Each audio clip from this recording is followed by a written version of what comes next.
Picture this. I'm hauling my horse trailer down the gravel road to my family's ranch after 4 months in Washington, D.C., when red and blue lights slice through the Texas sunset. 3 squad cars are blocking my gate. And there she stands, Karen Whitmore, arms crossed, that victorious smirk plastered across her face like she just won the lottery. She's actually bouncing on her toes behind the officers. The deputy approaches my truck, hat in hand, looking like he'd rather be anywhere else. "Sir, we got a trespassing complaint. This lady says you don't belong here."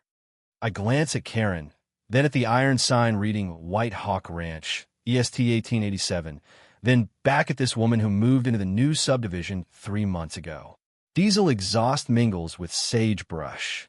Cattle are lowing somewhere in my back pasture. "Officer," I say calmly, "meet the woman who just called the cops on the guy who oversees every HOA in America."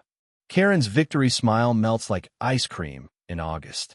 What would you do if some HOA busybody tried to get you arrested on your own family land? Let me back up and tell you how we got here. My name is Garrett Whitehawk, and 4 months ago, I buried my father on this same Texas soil his grandfather broke with a plow in 1887. 2,400 acres of rolling hills, mesquite, and the finest cattle operation in Millfield County. Dad left me more than land, though.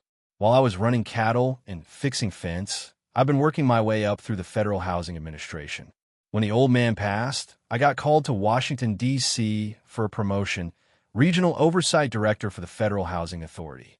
My job, making sure HOAs across 5 states follow the law.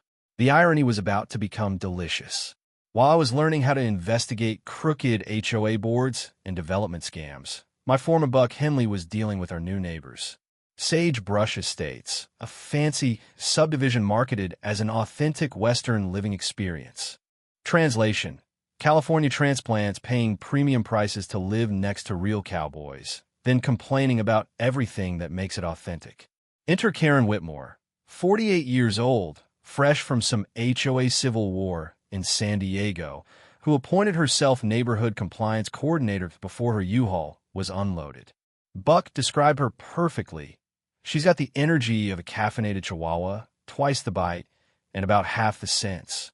Karen's first week, she drove by our ranch twice daily with a measuring tape, clipboard, and the determination of a health inspector at a Roach Motel. Buck caught her photographing our cattle through fence slats, actually taking notes on their bathroom habits like she was writing a dissertation on bovine waste management. The complaints started immediately. Certified letters piling up faster than manure in a feedlot.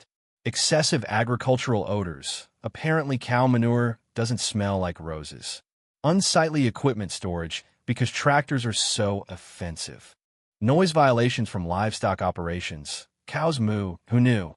All filed with Millfield County by concerned citizens, which translated to Karen plus whichever neighbors she'd terrorized into submission. Buck kept me updated through scratchy phone calls to D.C. "Boss, this woman's documenting everything. Timestamps our feeding schedule, measures dust clouds with some fancy meter, even called the county claiming our access road violates her property setbacks. Here's the beautiful part. Her house sits 50 feet from our fence. Our cattle road's been there since Sam Houston was in diapers. But suddenly, it's a traffic hazard incompatible with her residential character. I came home to 17 complaint letters and 1 memorable introduction at Kowalski's feed store. The smell of grain dust and leather oil hit me like a warm hug home. Then Karen cornered me by the horse supplements, extending a manicured hand like we were meeting at some ritzy charity auction. "You must be Mr. Whitehawk. I'm Karen Whitmore, Community Standards Advocate for Sagebrush Estates." Her smile was all porcelain veneers and zero warmth. "We simply must discuss modernizing your operations to fit our neighborhood aesthetic." Behind her, old Marty Kowalski pretended to organize salt licks while clearly enjoying the show. The crunch of my boots on scattered feed echoed in the sudden silence. "Ma'am," I said, keeping my voice calm as Sunday morning, "this ranch has been here since before your neighborhood was a fever dream in some developer's head." "Oh, I completely understand the historical significance," she trilled like she was explaining multiplication to a kindergartner. But times change property values, you know. I have extensive experience with municipal compliance and valuable connections in county planning. I'm confident we can find solutions that work for everyone. The way she said solutions made it clear she meant surrender. For 20 minutes, she talked about community harmony and appropriate land use while I bought cattle mineral and listened to her redesign my family's century-old operation. Never once asked about our history, our legal rights, or whether we gave a damn about her dinner party schedule. Just assumed we'd roll over because Queen Karen had spoken. That night, I sat on the porch where 4 generations of White Hawks had watched storms roll across these hills. Lightning flickered on the horizon, and I could taste rain in the air, metallic and electric. The county had scheduled a neighborhood compatibility hearing based on Karen's complaints. She wanted our cattle road moved, our equipment screened from residential view, and our feeding schedule changed to accommodate her social calendar. I sipped bourbon and smiled. Storm coming. Karen Whitmore just didn't know she'd picked a fight with the one guy in America who could shut down her entire HOA with a phone call. She didn't waste time. Within a week, she'd transformed from solo complainer into general of a 3-person army, the Sagebrush Estates Property Values Committee. Her lieutenants, Bryce Kellerman, a retired bank manager who counted pennies like they were endangered species, and Donna Hutchkins, former Phoenix City Council member who'd moved to Texas to escape the very bureaucracy she'd helped create.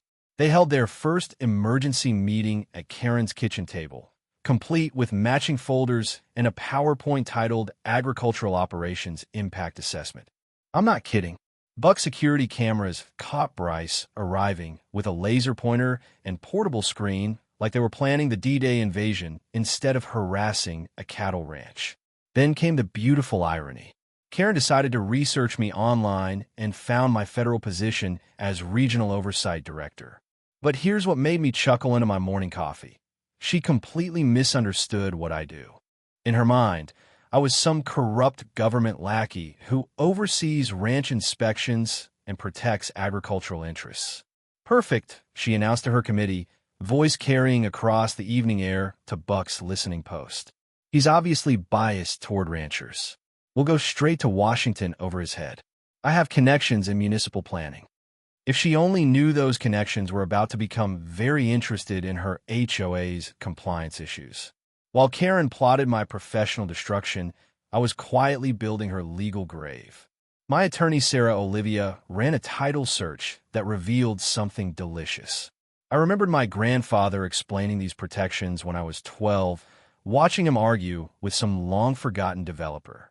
Agricultural easements are permanent legal shields that protect existing farm operations from future residential complaints. Every noise complaint Karen filed was actually strengthening our case by documenting our historical activities. The principle is simple. You can't move next to a farm, then complain about farming. The real treasure. Karen's previous addresses revealed a pattern clearer than cattle tracks in mud. 3 states for communities, identical neighbor disputes. I called her former neighbor in San Diego. "Oh God, you got Karen." Mrs. Rodriguez laughed until she snorted. She tried to get our mariachi band arrested for cultural noise violations. Called immigration on our gardener. Filed 17 complaints about our dogs barking. We have a cat. Karen's campaign escalated beautifully. She hired an Austin law firm specializing in nuisance abatement. Fancy words for legal bullying. The smell of expensive trouble wafted through their demand letter like overpriced cologne. They threatened lawsuits for diminished property values and demanded immediate cessation of incompatible agricultural activities. Her documentation project reached obsessive levels. Karen measured noise with a decibel meter during our 6 a.m. feeding routine. The electronic beeping echoing across the pasture like some demented alarm clock. She photographed every cow pie within 50 yards of her fence. Buck caught her standing on a ladder, taking aerial photos of our equipment yard like she was conducting military reconnaissance. The community rallied faster than horses to grain. Marty Kowalski banned Karen from his feed store after she demanded to inspect our delivery trucks. Rita Sandoval, who runs the county's best diner, told Karen her dress code suggestion for customers could be filed under places the sun don't shine. That woman, Rita said, sliding coffee across the scarred Formica counter, complained about my chicken and dumplings being too ethnically aromatic. In Texas, the audacity could choke a horse. Karen's legal team escalated with their first official demand: cease cattle operations within 200 yards of residential property, relocate equipment storage, establish sound barriers for livestock areas. Cost estimate: $340,000 in ranch modifications to accommodate neighbors who'd moved next to an existing operation. She organized a Facebook campaign called Millfield County Rural Reform, posting professionally photographed evidence of our violations. Half her photos showed normal ranch activities that had been legal since before Texas statehood. The other half documented our cattle doing revolutionary things like eating grass and existing while being cows. The entertainment peaked when Karen measured our fence height with a surveyor's rod, documenting potential sightline violations. Bessie, our most social heifer, wandered over to investigate this strange human behavior. Karen shrieked like she'd encountered a grizzly and ran for her SUV, abandoning expensive equipment in her panic. Boss, Buck called, chuckling, "I got video of our neighbor being chased by a 1,000-pound cow who just wanted to say howdy. This beats cable TV." The county scheduled our neighborhood compatibility hearing for next month. Karen was confident her charts, graphs, and multimedia presentation would prove our ranch was an anachronistic nuisance, incompatible with modern residential development. What she didn't know: I'd already spoken with Marcus Webb, the county planning director and Dad's old fishing buddy. Marcus reviewed our agricultural easement and laughed until coffee came out his nose. "Garrett, this woman's complaints are legally meaningless. Your protections predate her subdivision by a century. But let her have her hearing. It might be educational for everyone involved." Karen thought she was building a case against us. Actually, she was documenting exactly why agricultural protections exist and why HOAs can't override century-old property rights. Karen's war machine kicked into overdrive. She launched Millfield County Rural Reform with a professional website featuring dramatic photos of our ranch operations. Cattle grazing apparently qualified as visual pollution in her world. She contacted Channel 7 about outdated agricultural exemptions hurting innocent homeowners and organized a petition drive demanding ranch modernization requirements.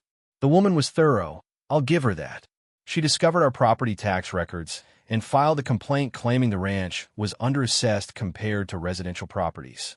But here's where Karen's amateur detective work backfired spectacularly. She found out I owned mineral rights under a portion of her precious subdivision. Information that's public record if you know where to look.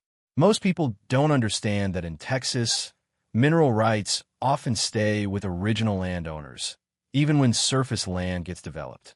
Karen assumed this gave her ammunition against me, threatening to expose conflicts of interest to my federal supervisors.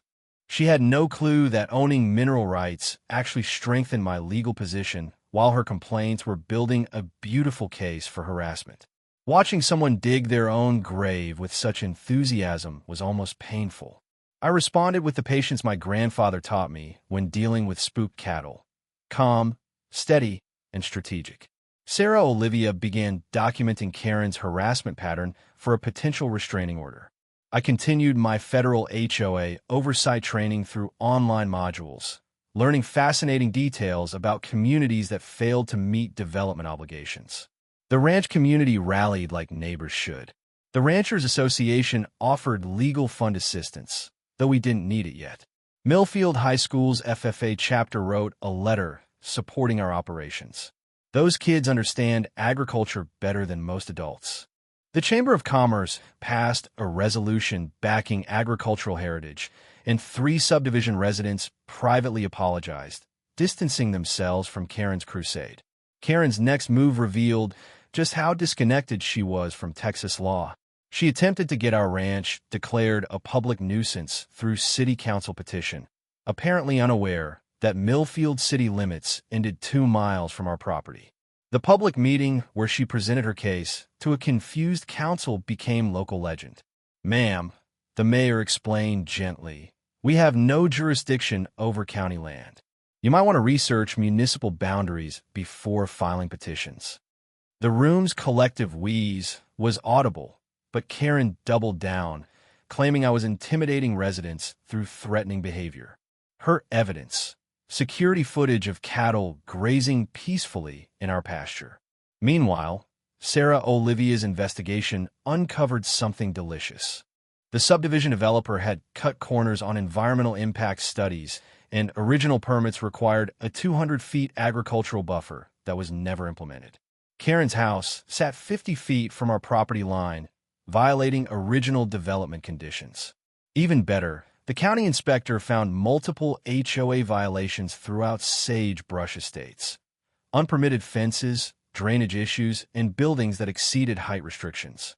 Turns out Karen's community had bigger legal problems than cow manure smells. The irony kept building. During one of my federal training sessions about municipal compliance, I learned that HOAs managing developments built with any federal funding or tax incentives fall under oversight jurisdiction. A quick records check revealed sagebrush estates had received exactly those benefits during construction. Karen scheduled a community meeting at the subdivision clubhouse to present evidence against our ranch, inviting local media without consulting other residents. The taste of impending justice was sweeter than Rita's peach cobbler.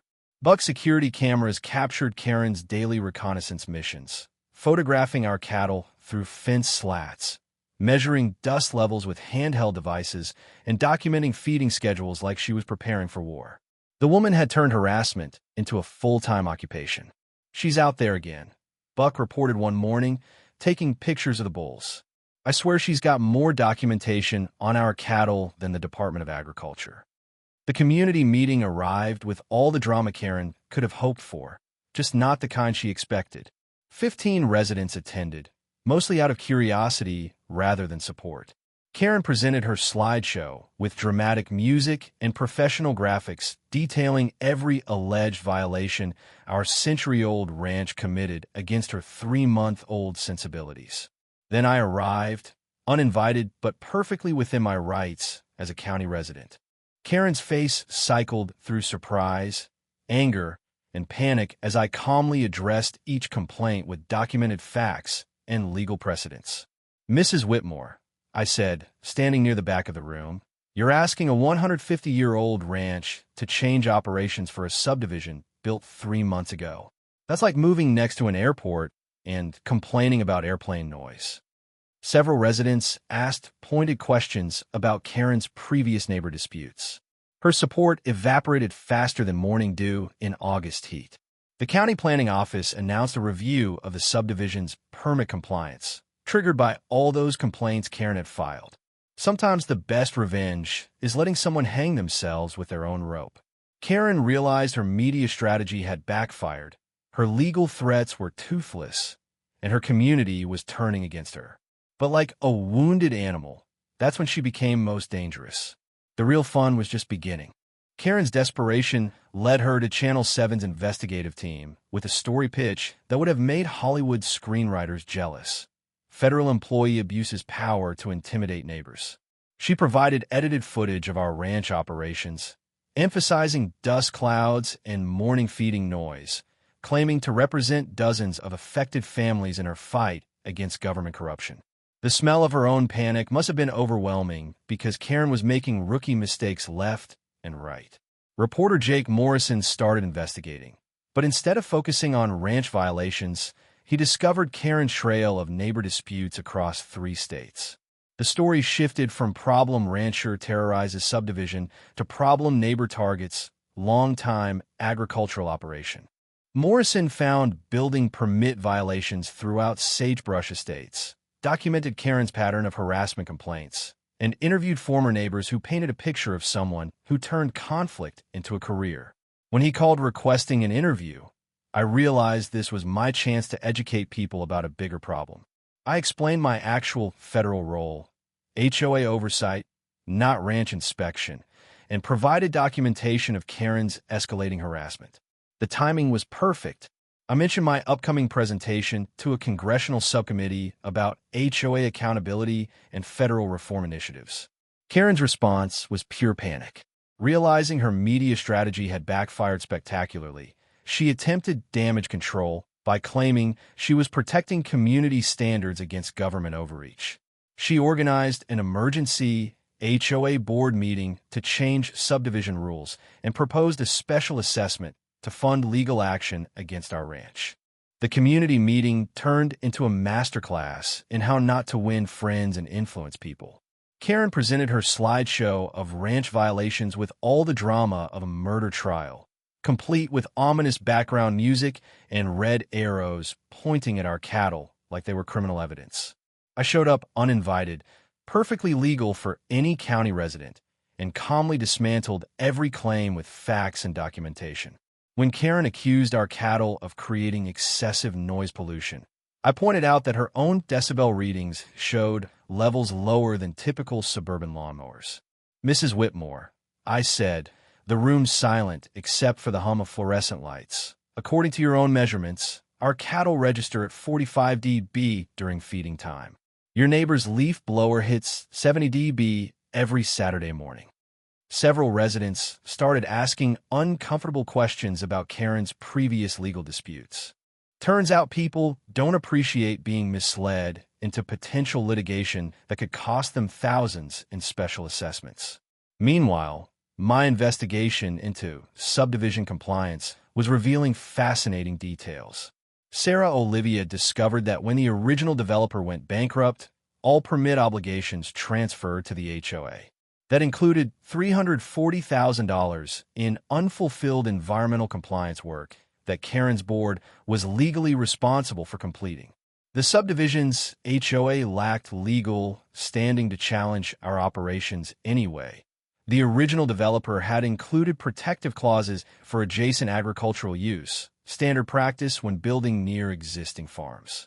Karen's proposed special assessment required 75% resident approval, and support was evaporating faster than puddles in July heat. My federal training had taught me that many HOAs fail to understand their ongoing legal obligations from original development permits. When developers cut corners or go bankrupt, homeowners inherit problems they never knew existed. It's a nationwide issue that costs communities millions annually. Karen's allies began jumping ship like rats from a sinking vessel. Bryce Kellerman publicly withdrew from her Property Values Committee after learning about agricultural easements and his potential liability for permit violations. Donna Hutchkins quietly told neighbors she'd been misled about the legal complexities and was moving back to Phoenix. The entertainment reached peak absurdity when Karen attempted to measure our fence height with a surveyor's rod documenting potential sightline violations. Our protective mother cow Dolly had recently calved and wasn't tolerating strangers near her baby. Karen's shriek could probably be heard in the next county as she fled, leaving expensive equipment scattered in the dirt. "Boss," Buck called, barely containing his laughter. "That woman just got chased off by a mama cow protecting her calf. Even our livestock thinks she's a nuisance." Jake Morrison's preliminary article hit the local paper like a bombshell. Subdivision faces environmental compliance crisis. The piece detailed permit violations, financial mismanagement, and legal obligations that could bankrupt individual homeowners through special assessments. Karen realized her complaints had triggered the exact investigation that threatened her own property value and financial stability. Every noise violation she documented created evidence supporting our ranch's historical operations. Every agency she'd contacted was now scrutinizing her community's compliance failures. The county planning office announced an accelerated review of subdivision permits triggered by the volume of complaints Karen had filed. Environmental agencies were asking questions about drainage, sound barriers, and buffer zones that should have been completed years ago. Karen had spent months trying to prove our ranch was incompatible with residential development. Instead, she documented exactly why agricultural protections exist and demonstrated that her subdivision was the real problem. The trap had been set by her own hand. She just didn't realize she was standing in it. Sarah Olivia's title search hit the jackpot on a Tuesday morning that changed everything. I was reviewing federal HOA compliance regulations over coffee when she called with news that made me nearly choke on my first sip. "Garrett, you need to see this immediately." The subdivision developer never filed the required agricultural impact mitigation plan. The document spread across her oak conference table told a story better than any fiction. Sagebrush Estates' approval was conditional. They were supposed to establish a 200-foot buffer zone, install sound barriers, and complete environmental compliance work estimated at $340,000. The developer went bankrupt before fulfilling any of these requirements, legally transferring all obligations to the HOA. Karen's board was now responsible for every single compliance cost the original developer had dodged. The power dynamics shifted like tectonic plates. Every noise complaint Karen had filed created documentation proving our ranch's pre-existing rights. Every dust measurement she'd taken supported our historical operations. Every agency she contacted was now investigating why her community hadn't met legal requirements. The irony was delicious enough to taste. In my federal training, I'd learned about developments that received tax incentives or federal funding like Sagebrush Estates, which automatically fall under HOA oversight jurisdiction. Karen had been harassing the one person in America with authority to investigate her community's regulatory failures. Sarah's investigation revealed something even more damaging. Karen's house specifically violated setback requirements from the original permits. She'd built 50 feet from our property line when regulations required 200 feet. Her dream home was technically an illegal structure. "This gets better," Sarah continued, sliding another document across the table. "The subdivision's storm water management system relies on natural drainage through your ranch property. The original permits acknowledge this dependency. Restricting your operations could cause flooding throughout their community." Karen's vulnerability was complete. Property values she claimed to protect would crater if county enforcement action required compliance work. The special assessment to fund necessary improvements would be approximately $12,000 per household. Money her community couldn't afford, and she definitely couldn't pay. I remember my grandfather's advice about dealing with aggressive neighbors. Sometimes the best defense is letting folks tie their own noose. Karen had spent months creating documentation that proved our ranch was beneficial to the area while her subdivision was the real problem. She'd become the architect of her own destruction. Karen thought she was David fighting Goliath. Actually, she was Goliath falling on his own sword while David watched from a safe distance. The taste of justice was sweeter than Rita's apple pie and twice as satisfying. Karen's harassment campaign had triggered investigations that would either bankrupt her community or force them to spend hundreds of thousands fixing problems they'd ignored for years. All I had to do was continue normal ranch operations while Karen's house of cards collapsed under the weight of her own complaints. Time to assemble the cavalry. Sarah Olivia spread legal documents across her conference table like a general planning a military campaign. Buck Henley arrived with 40 years of ranch operation records, proving our historical precedents down to the day we first drove cattle down that disputed road. Rita Sandoval offered her diner as neutral meeting ground and promised the best coffee in 3 counties to fuel our strategy sessions. Marcus Webb from County Planning brought the bureaucratic firepower, explaining how permit enforcement worked and agreeing to accelerate the subdivision's compliance review. Channel 7's Jake Morrison wanted exclusive access to our story as it unfolded. The man smelled a regional Emmy in the making. Our 3-pronged strategy emerged over Rita's legendary chicken fried steak and strong black coffee that could wake the dead. The legal track was Sarah's domain. We'd file a counter-complaint against the subdivision for permit violations, request county enforcement of original development conditions, and prepare documentation for my potential restraining order against Karen. As backup, I'd ready a federal HOA compliance investigation, the nuclear option that could shut down their entire community governance. Sarah's research had revealed something fascinating about agricultural easements that I'd learned from my grandfather but never fully appreciated. These protections aren't just suggestions. They're permanent legal shields that run with the land forever. When developers build near existing farms, they're acknowledging that agricultural activities take precedence. You can't buy property next to a working ranch, then demand it stop working. The community track required more finesse. I coordinated with the Ranchers Association to show unified support at the upcoming county meeting. We arranged testimonials from longtime residents about our ranch's community value. People who remembered my father helping during the '98 flood and my grandfather donating land for the volunteer fire station. Local businesses were already rallying. Marty Kowalski documented how Karen's complaints affected his feed store customers. Dr. Sarah Martinez, our veterinarian, prepared statements about our exemplary animal care standards. Even the postmaster offered to testify about our road safety record. No mail delivery incidents in 37 years. We planned Heritage Day at the ranch, showcasing our historical significance to the community. The smell of barbecue smoke and the sound of fiddle music would demonstrate what authentic Western heritage actually meant, not Karen's sanitized suburban fantasy. The federal track was my specialty. During my Washington training, I'd learned that developments receiving any federal funding or tax incentives automatically qualify for HOA oversight review. Sagebrush Estates had received exactly those benefits, making them subject to federal accountability standards they'd been ignoring for years. I gathered data on HOA compliance failures for my congressional subcommittee presentation, using our local situation as a case study in development oversight problems. The timing was perfect.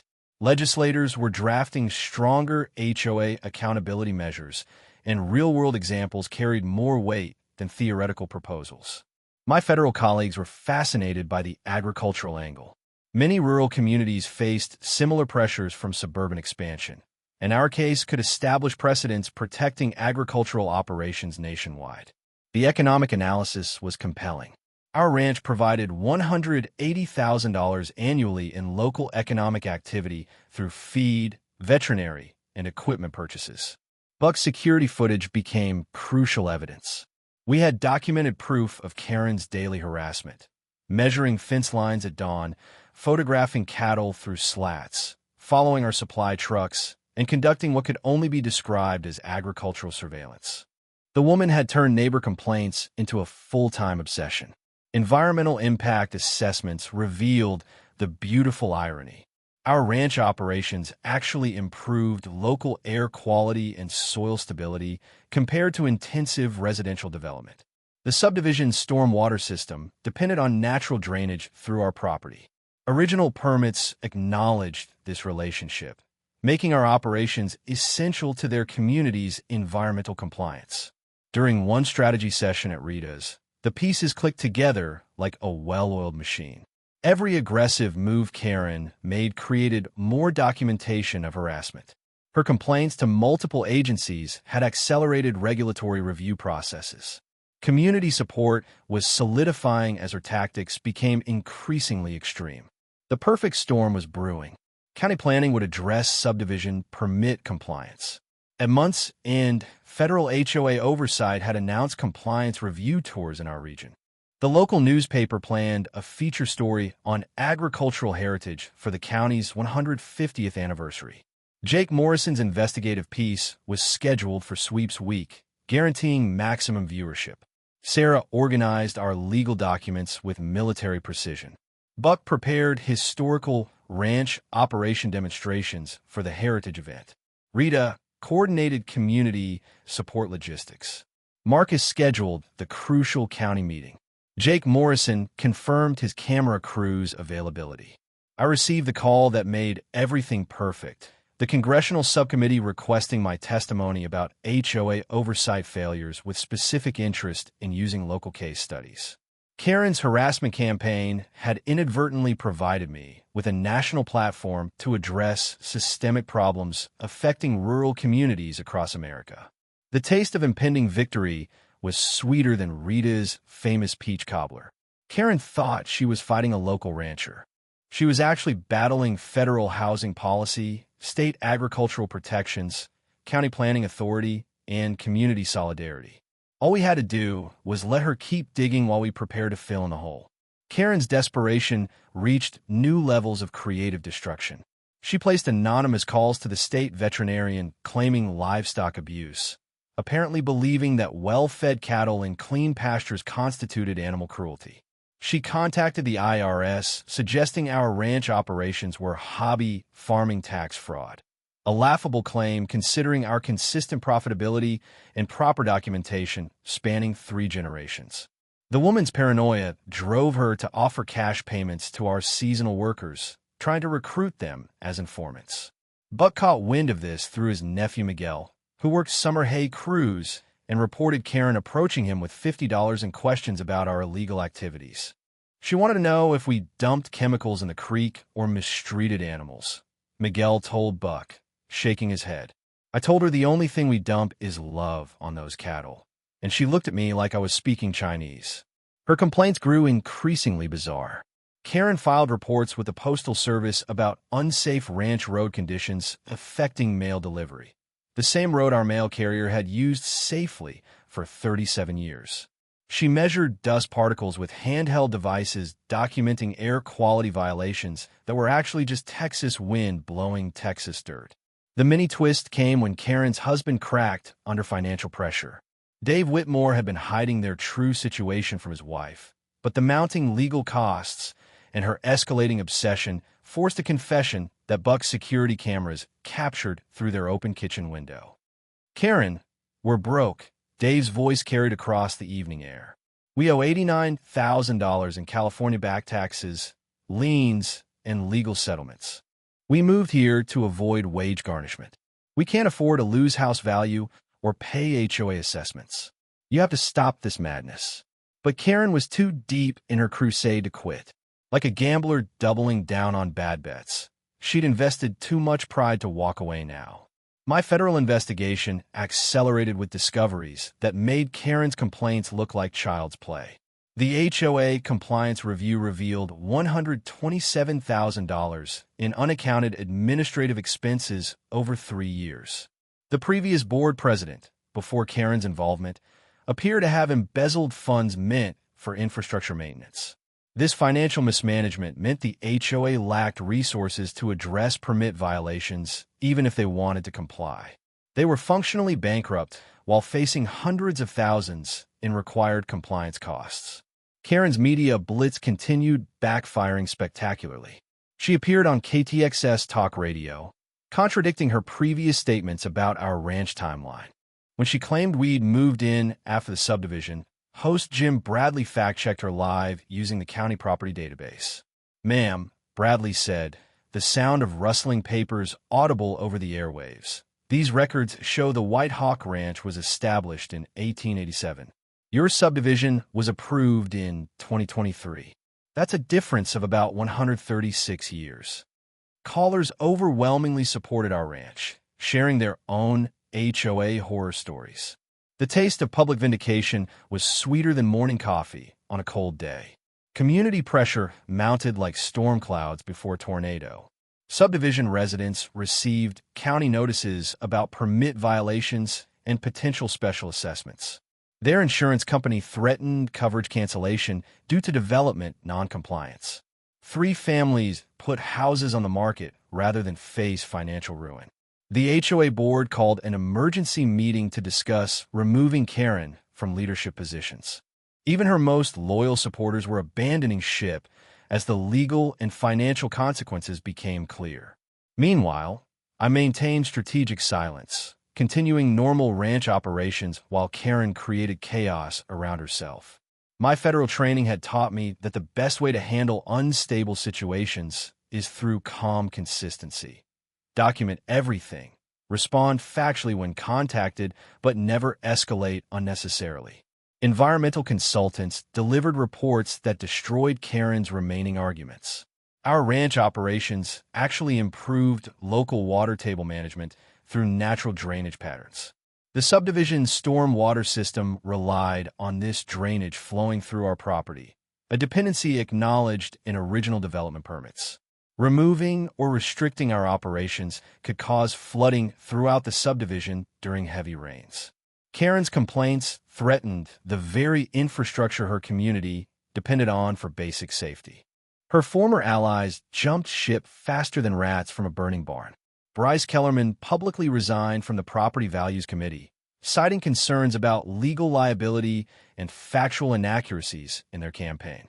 Donna Hutchkins moved back to Phoenix, telling neighbors she was tired of manufactured drama and wanted to escape before special assessments hit.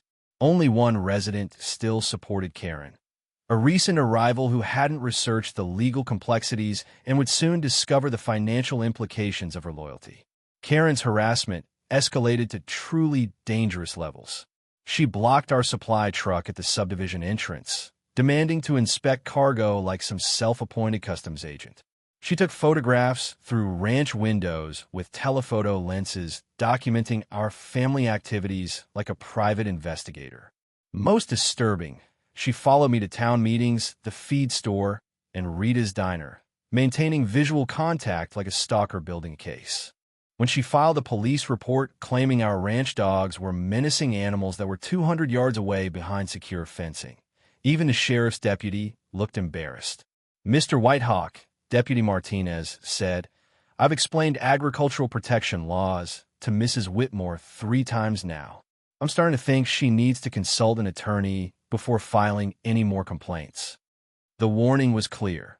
Karen was approaching criminal harassment territory, and law enforcement was losing patience with her manufactured emergencies. Karen's final desperate gambit revealed the depths of her delusion. She hired a private investigator to find dirt on my federal position, apparently believing that professional scrutiny would uncover the corruption she imagined.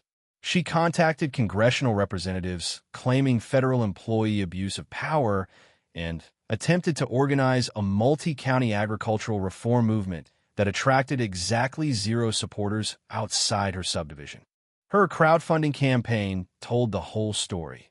The GoFundMe for legal expenses to fight government corruption raised a pathetic $347 in 3 weeks, mostly from relatives who probably donated out of pity rather than principle. The investigation she'd commissioned backfired like a defective firework. The private investigator discovered my exemplary federal service record, commendations for community involvement, and 0 conflicts of interest. When congressional staffers looked into her complaints, they found Karen's history of frivolous lawsuits across multiple states and dismissed her allegations as the ravings of a serial complainer. The Federal Ethics Review cleared me completely while commending my volunteer work with agricultural preservation programs. Karen's credibility evaporated like morning dew in August heat. Meanwhile, the subdivision crisis deepened beyond anyone's worst nightmares. The county issued a formal compliance order with a 90-day deadline to address permit violations or face legal action. The HOA board voted unanimously to remove Karen from all leadership positions, realizing she'd become a liability threatening everyone's financial stability.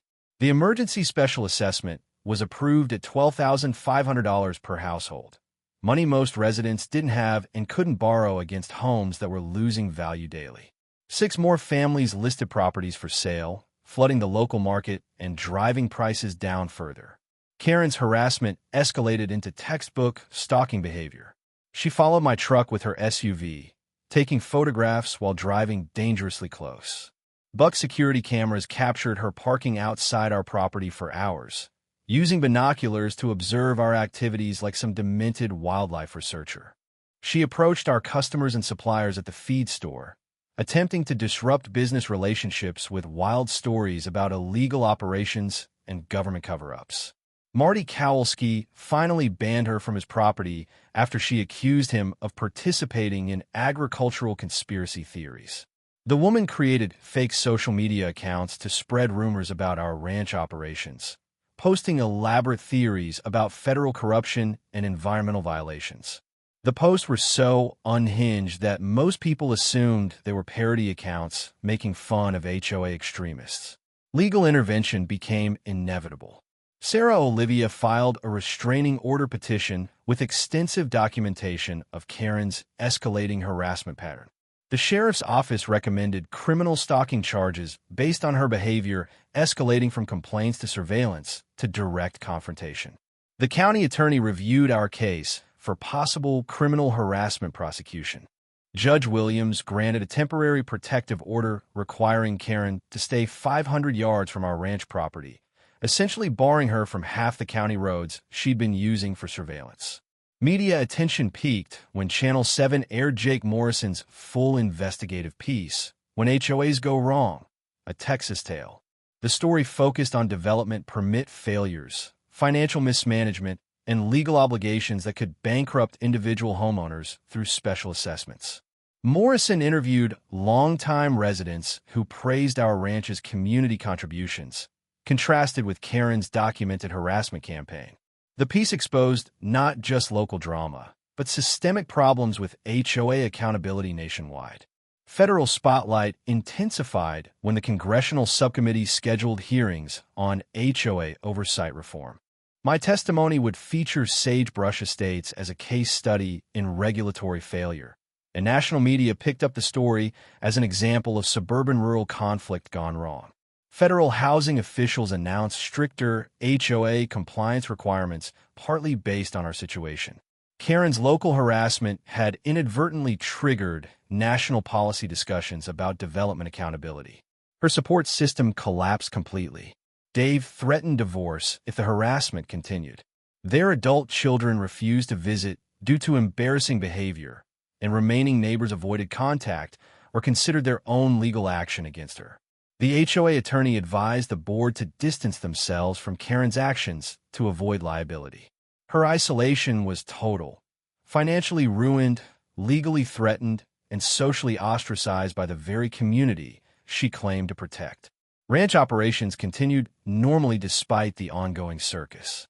We hosted successful school field trips showcasing sustainable farming, received the county fair's agricultural heritage recognition, and maintained our economic contributions to the local community.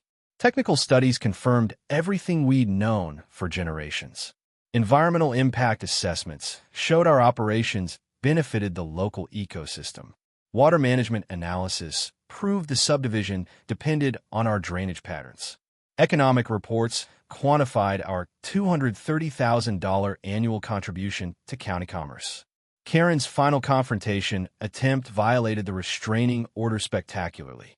She approached me at the courthouse steps, claiming I'd ruined her life through government conspiracy while courthouse security cameras captured every word. "You destroyed my family," she screamed, pointing an accusing finger while deputies moved to intervene. "You used your federal position to persecute innocent homeowners." The irony was perfect, Karen being arrested for violating a restraining order while accusing me of abusing power. Her mugshot appeared in the county newspaper next to an article about our ranch receiving heritage preservation recognition. Additional charges were filed for restraining order violation and criminal stalking. The woman who tried to have me arrested for trespassing on my own land was now facing jail time for harassing a federal employee. Justice tasted sweeter than Rita's apple pie and twice as satisfying. The House Subcommittee on Housing and Community Development convened in Austin on a Tuesday that would change everything. C-SPAN cameras rolled as I took the witness stand, transforming our local conflict into a national conversation about HOA accountability and agricultural protection. "Mr. Whitehawk," Congressman Martinez began, "please explain how the Sagebrush Estates case illustrates systemic failures in HOA oversight." The irony was delicious. Karen had inadvertently provided me with the perfect platform to address problems affecting rural communities nationwide. As I testified about development permit failures and agricultural harassment, millions of viewers learned how HOAs could destroy both property values and community harmony through regulatory negligence.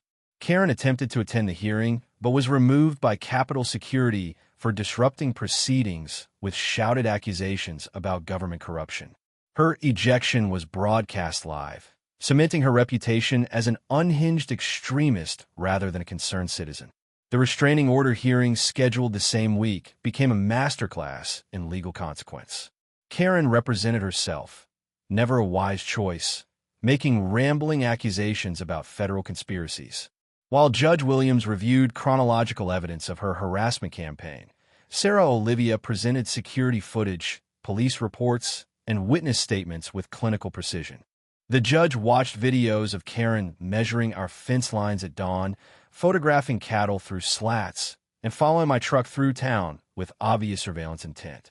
Mrs. Whitmore, Judge Williams said, his voice carrying the weight of 30 years on the bench, this court finds your behavior constitutes systematic harassment of law-abiding agricultural operations. The evidence demonstrates a clear pattern of escalating misconduct that threatens public safety. The permanent restraining order expanded the protective perimeter to 1,000 yards. Criminal stalking charges were referred to the district attorney. Court costs and legal fees were awarded to our ranch, money Karen couldn't afford to pay. Outside the courthouse, the media circus reached peak intensity.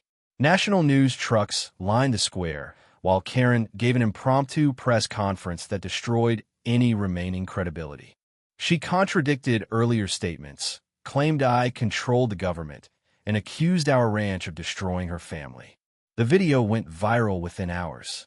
Shash Horan trended nationally with 2.3 million views in the first day, becoming a cautionary tale about suburban entitlement and rural harassment. Late-night comedians made jokes about measuring cow manure and calling police on century-old ranches.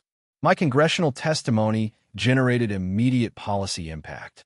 The subcommittee adopted my recommendations for federal HOA oversight reform, including stronger protections for agricultural operations adjacent to residential developments. New requirements for development permit compliance monitoring would prevent future Karen situations. A $50 million federal grant program for agricultural heritage preservation was announced, directly inspired by our case. The program would help family farms resist development pressure while maintaining community character. County commissioners formally recognized our ranch as an agricultural heritage site, adding state historical protection that Karen could never challenge. The local tourism board created working ranch tours featuring our operation, generating additional revenue while educating visitors about authentic agricultural heritage. Property values in our area increased due to the heritage designation, the opposite of Karen's dire predictions.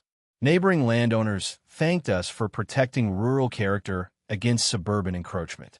Sagebrush estates faced harsh consequences.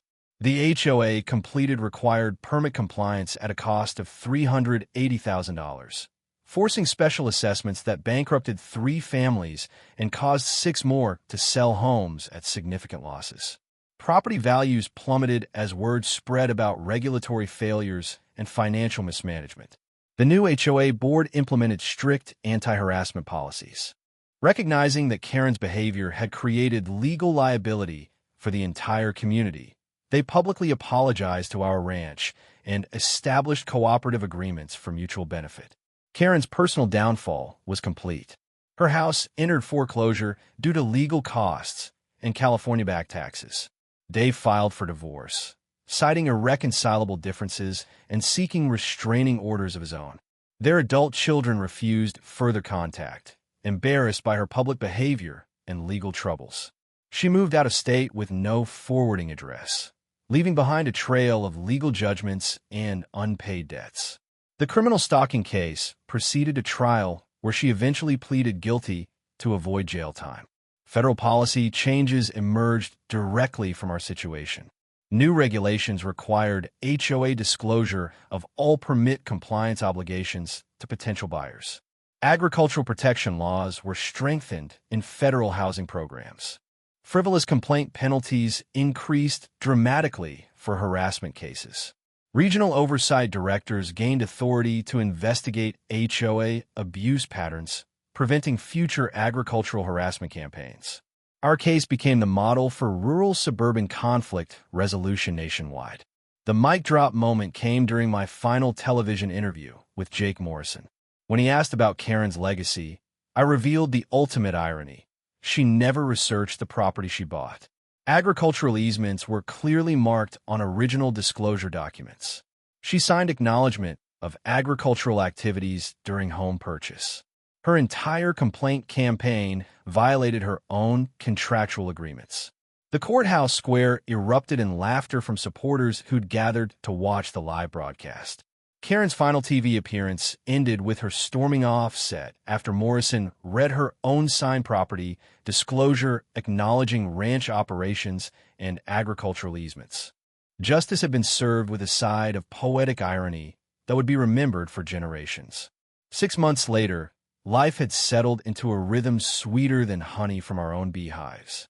Whitehawk Ranch earned Century Farm designation from the state agriculture department, joining an elite group of family operations that had survived multiple generations of change.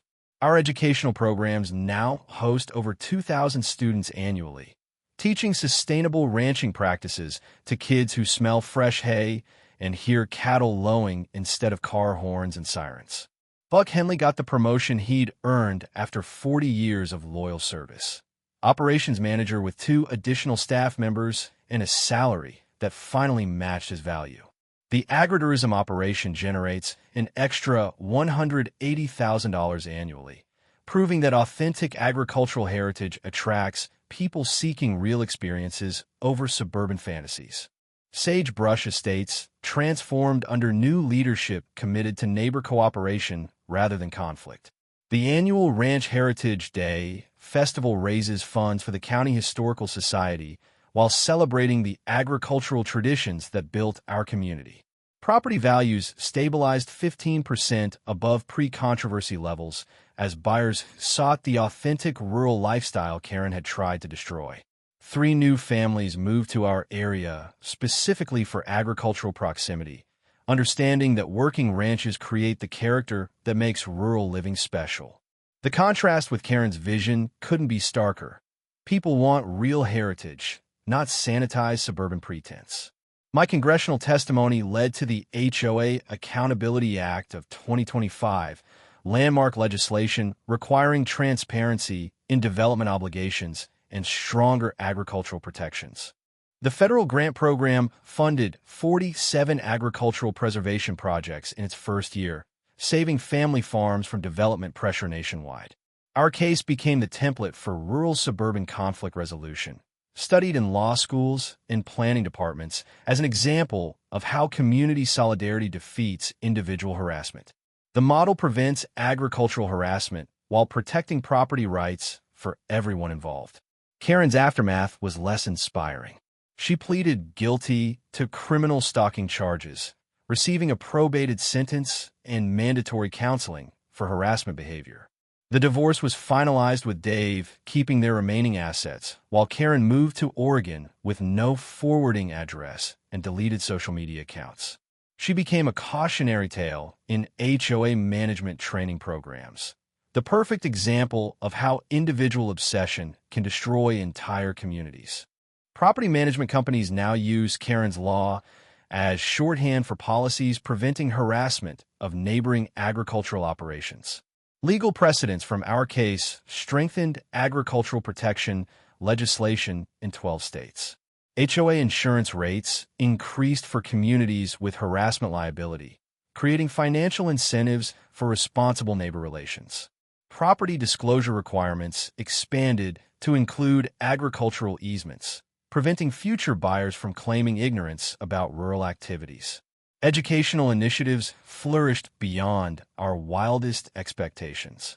The Ranch Scholarship Fund provides $50,000 annually for agricultural students, many of whom return to strengthen our local farming community. Our partnership with Texas A&M produces research on sustainable ranching that benefits operations throughout the Southwest. The 4-H program expansion reaches 340 rural youth across the region, teaching livestock management, environmental stewardship, and agricultural business principles. Conservation easements now protect our ranch from future development pressure, ensuring these educational opportunities continue for generations. Media legacy continued growing. The documentary, Fences and Neighbors, won Regional Film Festival awards. My book, When HOAs Attack Agriculture, became a bestseller among rural property owners. Speaking tours reached over 50,000 homeowners about property rights and neighbor relations. The consulting business helps resolve similar rural-suburban conflicts with 23 successful mediations preventing litigation and community destruction. Sometimes the best solutions come from understanding rather than fighting. Personal happiness completed the picture. Sarah Olivia and I married in a ceremony at the ranch chapel my great-grandfather built, surrounded by family, friends, and the cattle that started this whole adventure. We adopted 2 children from the foster system, raising them on working land where they learn responsibility, respect, and the value of honest work. Property tax revenue increases from heritage tourism support county schools and services. Local businesses report 25% increases in agriculture-related sales. Tourism brings $400,000 annually to Millfield County, proving that authentic rural heritage creates prosperity for everyone. The bigger picture shows lasting change. Federal HOA reform prevents an estimated 10,000 harassment cases annually. Agricultural preservation funds save 127,000 acres from inappropriate development. And rural suburban mediation programs resolve conflicts before litigation destroys communities. As sunset paints the sky orange and purple, I watch our children play in the ranch yard while Sarah tends her vegetable garden. Tour buses arrive for evening educational programs. The county sheriff waves a friendly greeting, and cattle graze peacefully in pastures that have fed families for over a century. Sometimes the best way to handle a bully is letting them defeat themselves. Property rights research before buying saves everyone headaches later. Community healing happens when good people stand up for what's right. Share your HOA nightmare in the comments. Let's support each other. Subscribe for more David versus Goliath justice stories and ring that bell if you believe in protecting agricultural heritage. Next week, how I used eminent domain laws to stop a casino from destroying my town's main street. That's all for today's HOA Madness. If watching justice serve itself made your day, smash that like button, share your thoughts down below, and make sure you're subscribed. More outrageous neighborhood showdowns are just around the corner.